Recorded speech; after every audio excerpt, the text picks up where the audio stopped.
The red car stopped in front of the gate to the family's surprise. They watched as the passenger door opened and an old man climbed out. Then the car drove off again and there was silence. The whole family went white as if they had seen a ghost. Too much time had passed and they were sure it was some twisted joke. He can't be real. Bacău is a city in Romania known for its vibrant culture, yet the suburbs consist mainly of small villages. Life in these rural areas is full of challenges. Most of the villagers are farmers who make a living by raising cattle and farming. In 1991, a remote village east of Bacău experienced a tragic event. Vasily Gorgos was a simple family man who often went into town to find buyers for his cattle.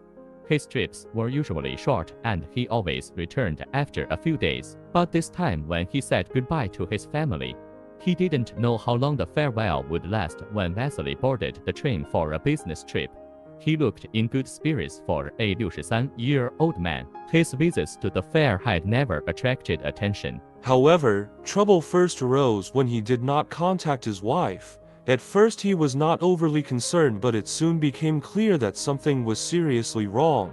Days went by with no news from Vasily, and it made his family increasingly anxious that nothing made sense to them, to whom he was responsible and devoted. Although it's not uncommon in Romania for people to abdicate their responsibilities, Vasily never seemed to be that type. The evidence now points to something more sinister. Days and weeks passed and there was still no sign of Vasily, and even the police were puzzled as if Vasily had disappeared into thin air. Hopes were dashed and the family began to fear the worst as weeks and months passed with no clue as to Vasily's fate. The family suspected that something terrible must have happened. The tragedy lies in the uncertainty. He could be kidnapped or lost, injured, or even worse.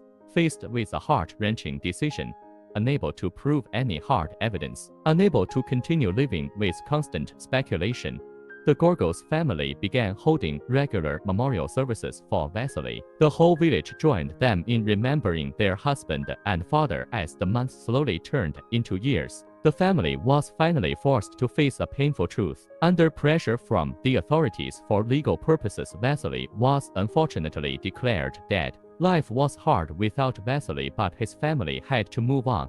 And time moved inexorably. The family changed and grew. But they never forgot Vasily. In a flash, 30 years had passed and Vasily had become a tragic memory. Now the family faces a huge challenge to overcome the grief of their missing late father, but the story doesn't end there. Soon their tragic story takes on a more bizarre and disturbing tone. And Vasily's wife Bianca has her hands full. In addition to being overwhelmed by grief, she had to manage her late husband's livestock and possessions, and in an instant, she found herself forced to transition from her former role as a housewife to the sole breadwinner of the family. That's not all. She still needs to be there for her children and be the mother they need. She spent her days and nights agonizing over the absence of their father. Will she be able to bring them up? Fortunately, she can rely on her brother and Vasily's relatives, who often come to the house to help Bianca with whatever she needs. This creates additional problems.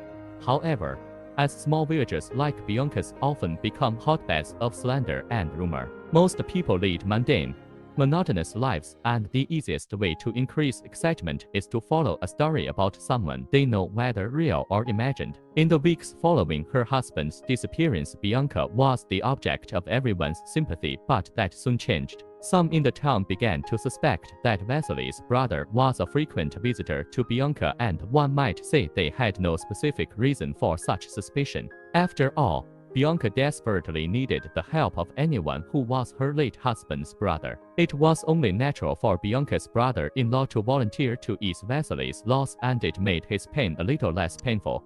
Or so one would think. But some citizens disagree. They disapproved of Bianca and Vasily's brothers getting too close, and some even suggested they might be having an affair, most of which was probably due to the conservative mentality of the village. Maybe they didn't like Bianca stepping in to manage her late husband's estate, and they'd rather see her as a reclusive, eternally grieving widow. But is that the whole story? Vasily's brother came to visit Bianca more and more frequently, and their relationship seemed to grow stronger by the day, and he played with his nephews almost as a second father to them. People began to think that Bianca was coming out of her grief too quickly.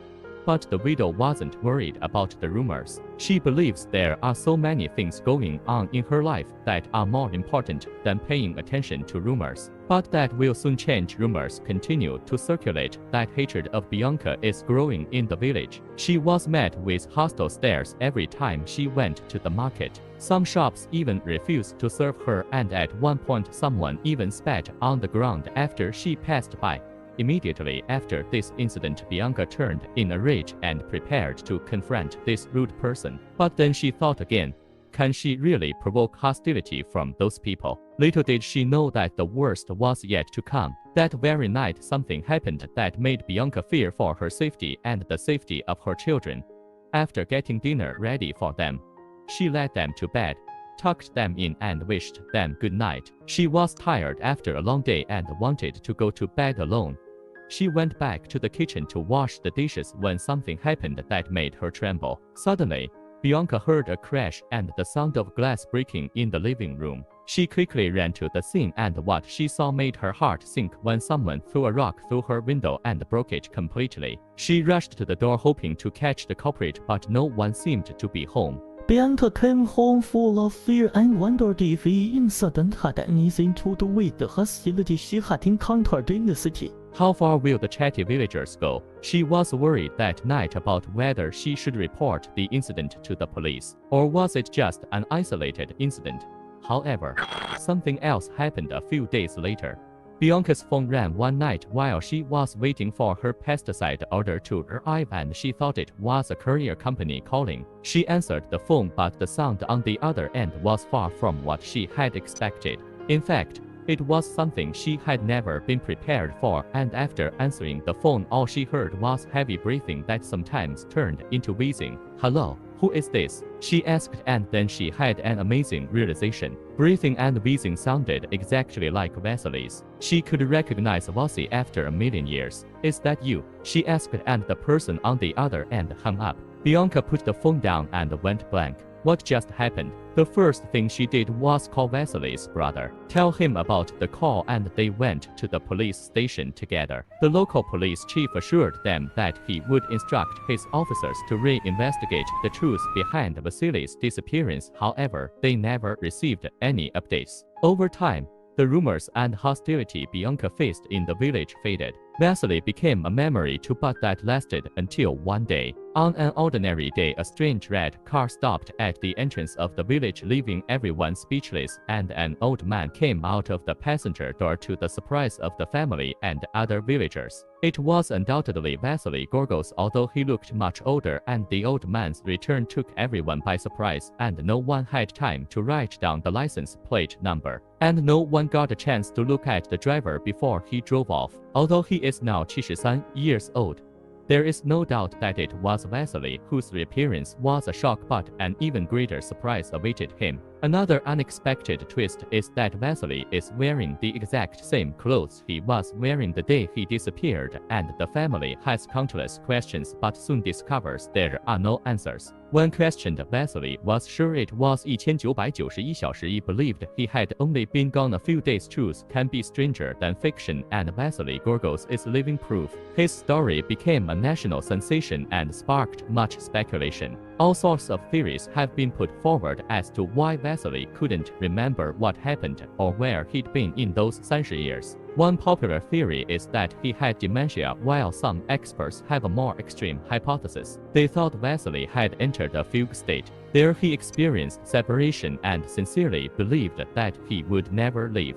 There are other accounts of Vasily's whereabouts during his absence. Netizens shared their impressions and speculated about what he might have done over the years. I think he started a second family and left voluntarily with no intention of ever returning to his first family. Maybe his second partner died and he realized there was no one to take care of him. One Facebook user suggested, even then someone would surely recognize him and talk to him in his second life, or he'd left Romania to live somewhere else. I don't think it's as mysterious as Mr. Gogos would have us believe. But there's more to the theory than that. My theory is that something unfortunate happened the day he disappeared and he ended up in a monastery. Romania is an Orthodox country. And the monks, especially the good-natured ones, may not ask too many questions if they decide to stay silent when his spirit begins to deteriorate. He was worried if the abbot would ever come back, or maybe he crossed the border. Maybe to Moldova, which is really far away. Some have even fancier theories. He got home on time, but not a few hours later. But as the decades passed and he grew old, a Reddit user suggested that apparently he had been abducted by aliens. They got fed up and went back. What's your theory? What do you think happened while Vasily was gone? What can explain his strange behavior since he got back?